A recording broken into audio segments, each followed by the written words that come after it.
Сәлеметсіздер ме? Асханадағы дапанжиді ұнататын болсаңыздар, онда осы рецепт сіздер үшін.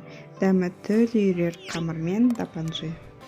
Ең бірінші, бір тауықты бөліктерге бөліп, бір ас қасық крахмал, 2 ас қасық соя тұздығын қосып, 20-30 минут маринадтауға қоямыз.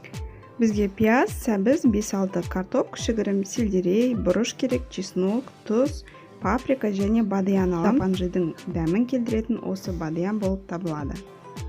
Және 2 ас қасық томат қосамыз. Жарты шыныдай сұйық май аламыз.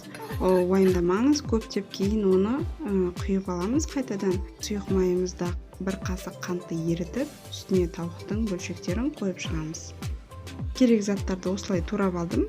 Және біз салмасына осындай лагманға арналған лапшаны қолданамыз. Сіздер қолдан жайып алсаңыздар болады, немесе лапша удон деген бар, соны пісіріп алсаңыздар болады, немесе салмасына картоп, күрішті салсаңыздар болады. Тауық екі шетінен жақсы қуырылған соң, пиязды 5 минут қуырып аламыз.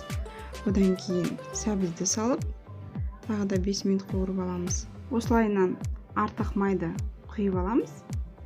Менде жарты шыныдан көбірек шықты. Одан кейін сельдерей, бұрышымызды қосып, тағы да 5 минут қуырамыз. Осы кезде 2 ас қасық томат пастасын қосып, қуырып аламыз.